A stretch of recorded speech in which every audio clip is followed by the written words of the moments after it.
하나님의 은혜와 축복이 오늘 예배하는 모든 분들에게 함께 하시기를 주님의 이름으로 축원합니다. 성인지 감수성이라는 말이 있습니다.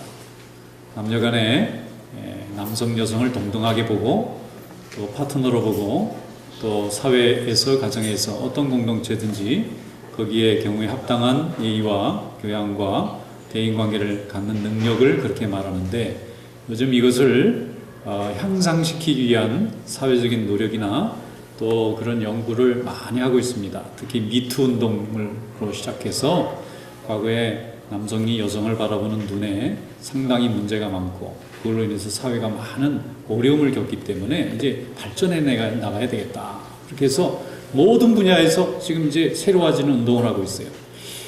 최근에 아이돌 그룹인 빅뱅의 승리 문제 때문에 한국에서 굉장히 시끄럽습니다.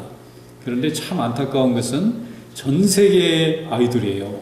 빅뱅이 보통 유명한 학생들이 아니에요. 청년들인데, 그리고 청년이 벌써 30이 됐으니까 벌써 나이가 들었더라고요. 그래서 10년 전부터 우리 한국의 아이돌만 좋아하는 것이 아니라 어느 나라든지 그 학생들 한번 만나보고 싶어서 아이들이 꿈을 꾸고 롤 모델이에요. 그런데 지금 이런 일이 생긴 거예요. 성인지 감수성의 절대적 부족에서 생긴 일이고, 이 일을 통해서 그 청년들이 좀 자각하고 벌도 좀 받고 또 나중에 각성해서 그것을 회복하기 위한 노력을 많이 했으면 좋겠어요. 젊은 학생들이 요즘 꿈이 없잖아요. 그런데 이렇게 아이돌을 보면 꿈을 꾸거든요. 저렇게 되면 좋겠다.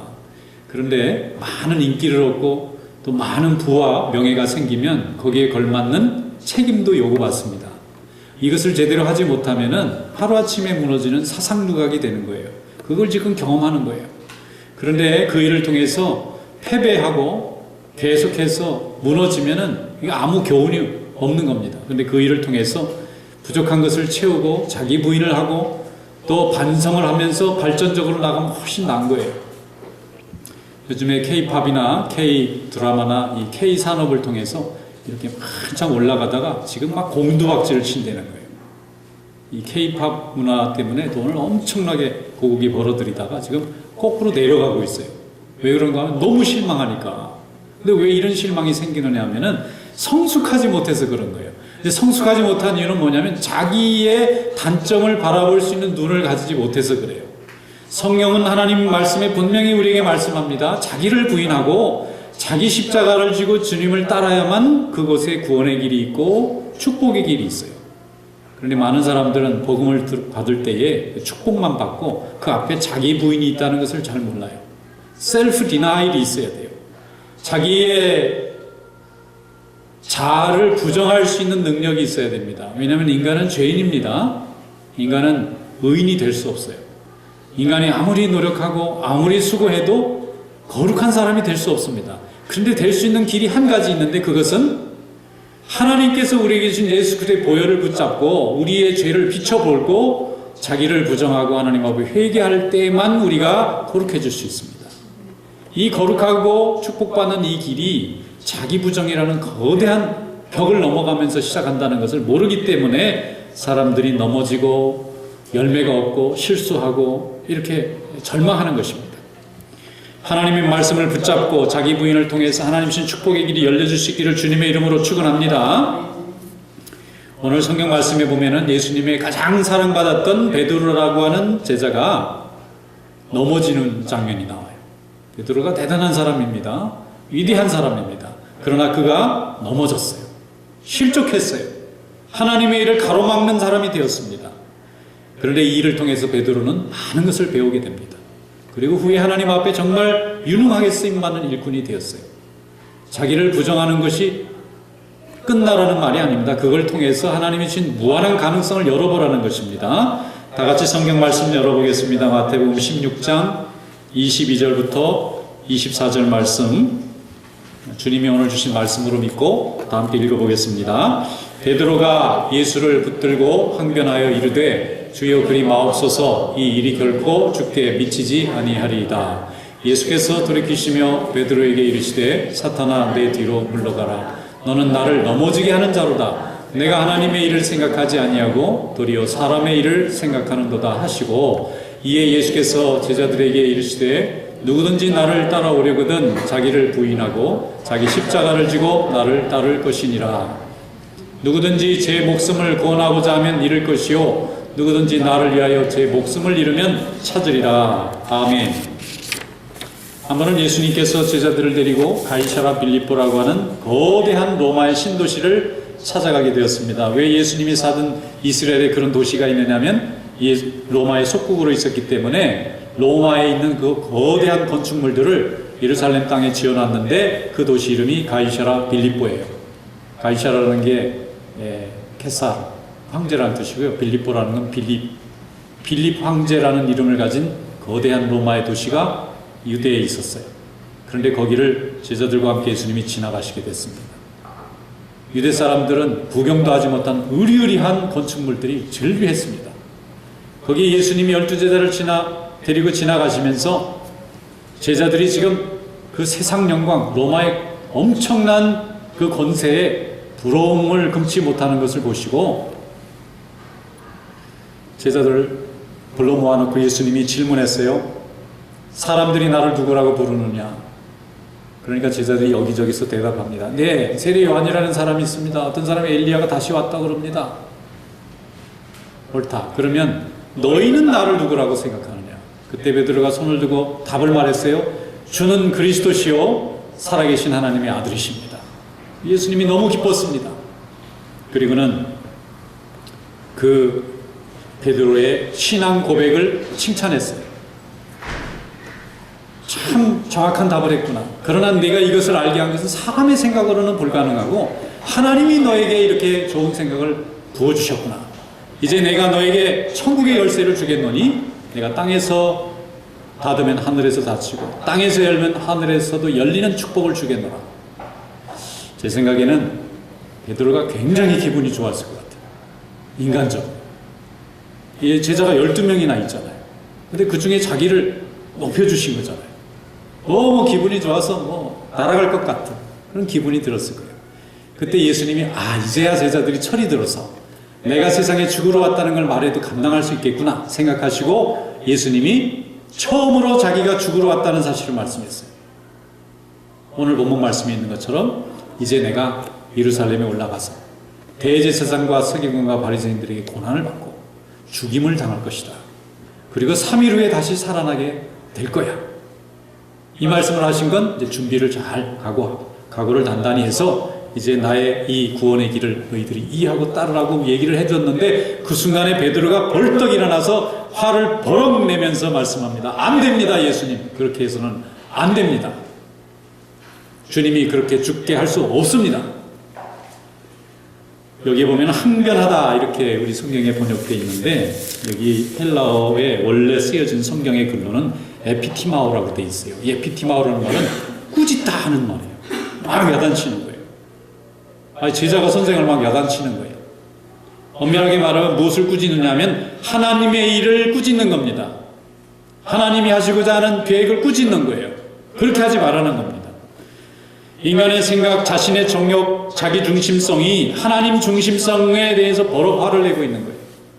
그래서 예수님이 방금 전에 천국 열쇠를 줬던 이 베드로에게 사탄이라고 합니다. 마귀라고.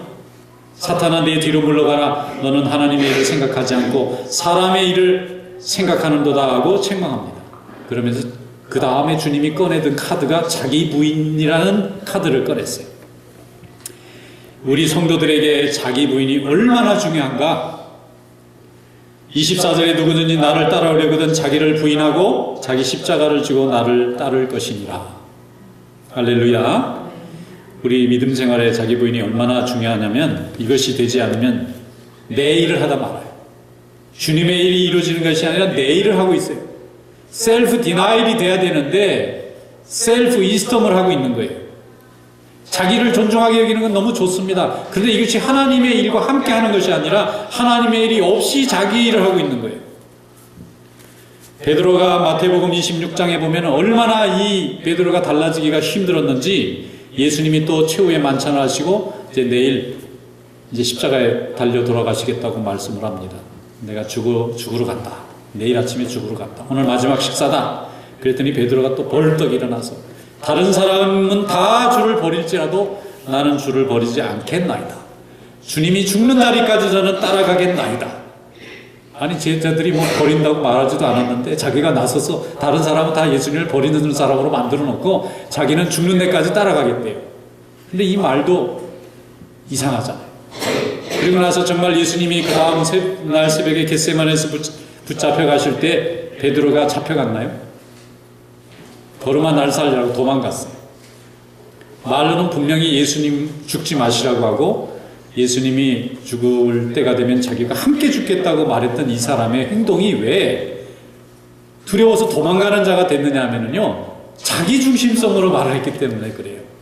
조금만 성숙한 제자면은 예수님이 내가 내일 죽어야 된다, 붙잡혀 간다 그러면 주님이 가시는 길을 우리가 어떻게 따라가면 됩니까? 이렇게 물어보든지, 아니면 주님의 가시는 길을 꼭 그렇게 가셔야만 됩니까? 다른 방법은 없습니까? 물어야 되는데 앞뒤 다 거절하고 다른 사람은 다 주를 버릴지라도 나는 주를 버리지 않겠습니다는 그 말 속에는 오직 베드로가 이 모든 문제를 해결하는 해결사로 서 있는 거예요. 예수님이 죽는 것도 자기가 허락해야 됩니다. 예수님이 사는 것도 자기가 보호해야 되는 거예요. 다른 제자들의 마음이 어떤지, 예수님이 붙잡혀 가시고 나면 그를 따르고 있는 많은 예수님을 사랑하는 사람들의 마음이 어떻게 될 건지는 생각이 없고, 베드로라고 하는 내 자신이 예수님을 죽게 내버려 두어서 무능한 자로 취급을 받게 되는지, 아니면 예수님을 죽는데 따라가서 사람들이 나를 좋아하고 얼마나 인정해 줄까 하는 데만 생각하고 있기 때문에 하나님 중심성이 아니라 자신의 중심성이 너무 강한 거예요. 이렇게 연약한 사람이었어요. 그런데 이렇게 부족한 베드로가 변합니다. 은혜 받고 변해요. 예수님이 정말 십자가에 올라가시고 성령의 역사를 경험한 다음에 그가 제일 먼저 변화된 것이 자기 부인을 할 줄 아는 사람으로 변화됩니다. 사도행전 3장 12절에 보면은 사도들이 성령으로 은혜 받고 자기를 죽이려는 사람을 무서워서 숨는 삶을 살지 않고 이제는 그들 앞에 자기를 드러내고 복음을 전하는 자로 바뀌었습니다. 그리고 나서 성전에 기도하러 올라갔는데 나면서부터 안진병이 된 사람이 성전 문 앞에서 구걸하고 있는 거예요. 베드로와 요한이 기도하러 올라가다가 그 안진병이를 바라봅니다. 그러니까 이 구걸하던 사람이 나면서부터 한 번도 걸어본 적이 없는 사람이니까 이 사람들이 나한테 무슨 돈을 주려나 보다, 그리고 자기도 많이 쳐다보고 있었어요. 그때 베드로가 그 나면서 안진병이 된 사람을 붙잡고는 말했습니다. 은과 금은 내게 없지만은 내게 있는 것으로 너에게 주노니 곧 나사렛 예수 그리스도의 이름으로 일어나 걸으라. 그리고 발을 번쩍 들었더니 이 사람이 일어나는 거예요. 그리고 막 걷고 뛰고 난리가 났어요. 기적이 일어났어요. 예루살렘에서 그 사람 모르는 사람은 간첩이에요. 우리식으로 표현하면. 나면서부터 안진병이 됐고, 안진병이 돼서 세상의 직업이라고는 가진 적이 없고 구걸만 평생 한 사람입니다. 그 사람이 30년 동안 그 일을 했는지 50년 동안 그 일을 했는지 모르지만 예루살렘에서 적어도 살아본 사람은 성전 문 앞에 나면서 안진병하면서 구걸한 그 홈리스를 모르는 사람이 없어요. 그런데 이 사람이 일어났단 말이에요. 그러니까 난리가 났어요. 온 예루살렘이 소동했습니다. 그리고 도대체 이 사람을 일으킨 사람이 누군가 모두 다 달려와서 보기를 바랬어요. 여러분, 그 순간 얼마나 좋습니까? 베드로가 오매불망 일생 동안 기다리던 장면 아닙니까? 전국에 있는 그 도시 전체 모든 사람들이 베드로를 바라보면서 이 사람이 이 일을 했다고 다 말하고 싶은 그 순간에 베드로가 그렇게 기다렸던 순간이잖아요. 맞아요, 제가 했습니다. 내가 이렇게 기도하고 이렇게 했더니 일어났습니다, 이 사람이. 그러면 사람들은 베드로를 메고 막 행진을 했을 겁니다. 베드로가 예수님을 따랐던 이유도 그렇고, 예수님을 자꾸 책망하면서 예수님 가를 길을 자꾸 막았던 이유도 자기를 드러내자고 하는 얘기잖아요. 자기를 좀 올려달라는 얘기였잖아요. 그런데 너무 좋은 순간이 왔잖아요. 지금 온 예루살렘이 베드로의 입만 바라보고 있는데 베드로가 뭐라고 얘기했습니까? 성경에 자기를 부인하여. 사도행전 3장 12절에 말합니다. 이스라엘 사람들아, 이 일을 왜 놀랍게 여기느냐? 우리 개인의 권능과 경건으로 이 사람을 걷게 한 것처럼 왜 우리를 주목하느냐? 하나님이 하신 일이라는 거예요. 자기 부인이 이렇게 사람을 대단하게 만드는 겁니다. 그는 자기를 드러내고자 했을 때 오히려 그는 실족하는 사람이 됐지만, 자기를 부정하고 하나님의 이름을 높일 때 그는 많은 사람들에게 존경받는 자가 되었어요. 그로 인해서 하나님 영광 받으셨습니다. 그리고 수많은 사람이 주님께 돌아올 때 베드로라는 사람의 인생이 통로가 되었어요. 이것이 바로 자기 부인, 셀프 디나일이 가지는 축복입니다. 아무런 예수님에게 부자 청년 관원이 찾아왔어요. 여러분, 부자예요? 돈 많은 사람입니다. 청년입니다. 젊어요. 관원입니다. 높은 벼슬을 가졌어요. 그런데 이 사람이 예수님에게 가서 하나 더 달래요. 영생을 구했습니다. 예수님이 이 사람의 의도가 너무 좋아서 칭찬했어요. 참 귀하다. 젊었는데 돈도 엄청나게 많은 사람이, 높은 벼슬을 가진 사람이 하나님의 영생을 구하는구나. 계명을 지켜라 그랬더니 다 지켰는데요. 뭘 지키면 됩니까? 예수님이 깜짝 놀랍니다. 그러면 내가 다 갖췄는데 하나는 부족하구나. 버려봐라. 자기를 버려버리는 거예요. 그래서 가장 포기하기 힘든 돈을 얘기합니다. 네 재물을 다 팔아 가난한 사람들에게 나눠주고 너는 나를 따르라. 자기에게서 포기할 수 없는 것을 내놔보라고 얘기했더니 그 청년이 근심하며 떠나니라. 자기를 부정하고 재물을 버려보라고 그랬더니 예수님을 버려요. 이렇게 무서운 거예요. 자기 사랑이. 그는 12제자가 아니라 13제자의 이름에 올릴 뻔했던 사람이었는데 그 이름도 우리는 기억할 수 없습니다. 그리고 예수님이 그 등을 돌리고 돌아가는 이 청년을 향해서 예수님이 하신 말씀이에요. 부자가 천국에 가기가 낙타가 바늘구멍 들어가는 것처럼 어렵구나. 사람이 자기를 부정하고 자기가 가지고 있는 소유를 내려놓고 하나님의 일에 헌신한다는 것이 이렇게 어려운 일이에요. 그런데 그 어려운 일을 할 수만 있으면 하나님이 영광 받으십니다. 할렐루야. 하나님이 우리를 통하여, 여러분을 통하여 영광 받으실 줄로 믿습니다. 하나님의 일과 사람의 일을 우리는 동시에 할 수 없어요. 자기 부인을 넘지 못하면 세상 부정이 안 됩니다. 그리고 하나님 긍정이 안 됩니다. 자기 부인이라는 것은 자기 학대를 하라는 것이 아닙니다.